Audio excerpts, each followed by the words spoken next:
Never do that here. Just take a look. It's very wrong when people do it here.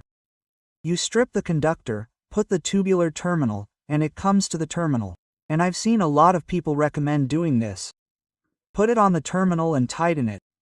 I've seen it done on circuit breaker terminals, socket terminals, and many other types of terminals. The guy will tighten it here and think everything is fine. It's not fine. This is not the correct procedure. Why? Here, I can create a hot spot because I didn't use the terminal correctly. And if, depending on the case, when I organize it here, look, move it, look, it can loosen this cable here. Why? If I pull here, look, I was going to test it, it loosened almost before I applied force. It loosens very easily, even though it's very tight here. Why does this happen? This is not the correct procedure. Here, look, you just dented the terminal a little. You didn't press the terminal. Another thing that's very wrong, and I see people doing it like this. Look, same conductor, then put the terminal here. This one is terrible. Then the guy does this here, look. You can't do that. This one, look, can't be done. Why? Several reasons. You're also crushing it, of course. Maybe you have an advantage because you made some grooves, but it won't guarantee a good connection. If you pull here, look, see how it's already moved away? It doesn't guarantee a quality connection here. If I pull a little more here, it will loosen, look, it's already coming back. So it doesn't guarantee a good connection. You simply crushed, flattened, and spread the conductors here. That's not right. Another detail is that if you force it a little more here, look, you leave a very big mark. When placing it here in the terminal, when arranging it here, look, it can already break here. So this is not the right way. There are ways to make it worse. There always are. Look, another way you can't do it is every absurd thing we see. Put it here. I've seen people press it here, look. Do this here, look. No, I tighten it really tight. Then some people say, no, but I do it, I tighten it really tight. I've never had a problem. There are two situations. One, either you've never had a problem, because the owner of the property where you had the service had a problem, or two, you've never had a problem until you have a problem, and this here, look, is a problem, a tragedy waiting to happen. And that's completely wrong. I'm not saying it. It's not an opinion, it's a fact. Let me show you what the NBR 5410 standard says about when we should use it. The standard prohibits us from doing makeshift work. We need to understand that professionals work like professionals. An amateur works like an amateur. You need a quality tool here. The one I'm using is from Crimper. But with a quality tool, a quality terminal, and a quality cable, you need quality in the execution of the work. And the NBR 5410 standard clearly states that we can't make adaptations. Let me show you one of the items that says, look, item 6.2.8.13. Crimp connections, whether terminal or connector, must be made using tools appropriate to the type and size of the connector used, according to the recommendations of the connector or terminal manufacturer, right? Here, it's talking about connectors in general. What's going on?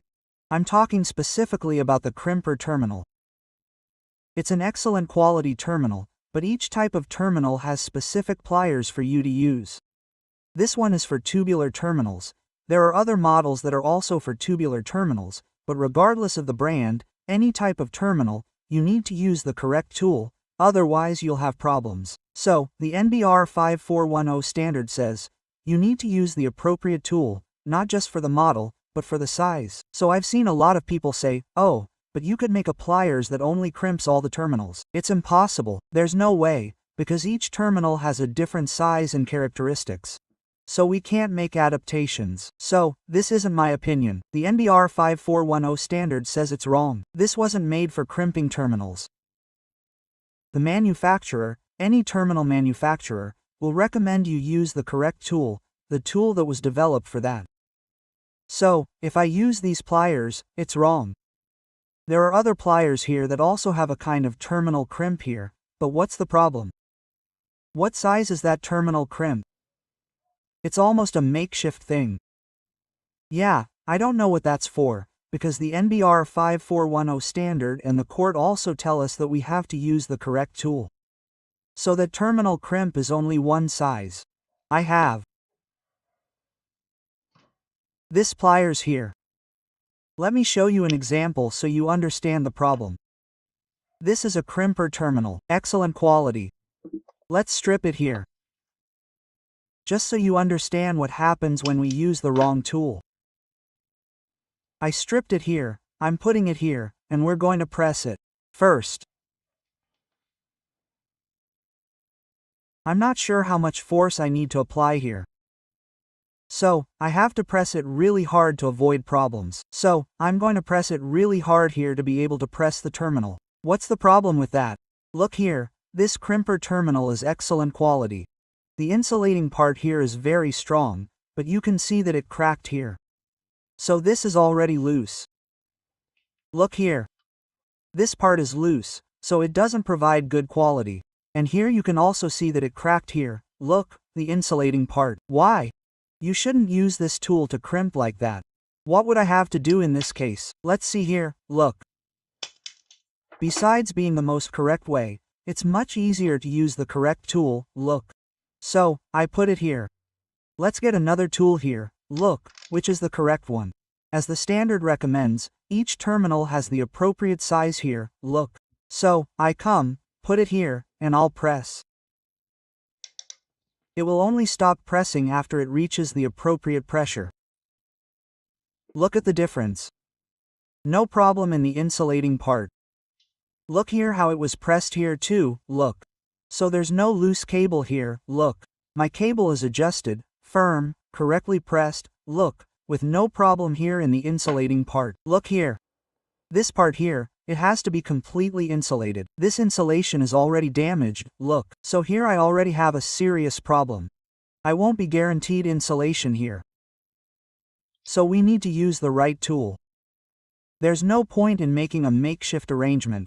We have to use the right tool. Oh, but I've always done it, it's never had a problem. It even does. So, be very careful when using the wrong tool. So, for example, crimper has several models. This one is normal. You tighten it with your own pressure, but note that it's completely different. And each size, look, has a clamp here. This one I used is different because it's for finishing the pre-insulated terminal. This one is for finishing the tubular terminal. So, each type of tool has its own tool. Yes, each type of terminal has its own tool for you to use. There's no point in inventing. If you have any questions, go to the Crimper website. You'll see all the details there. If you have any questions, you can also go to their Instagram. If you have any questions, ask.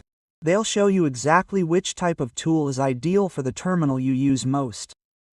So, what's the message I want to leave? Don't invent makeshift solutions. Be a professional, work professionally, and use the right tools. Don't forget to like, share this video, and let me know in the comments if you've ever seen people make makeshift solutions to install the terminals.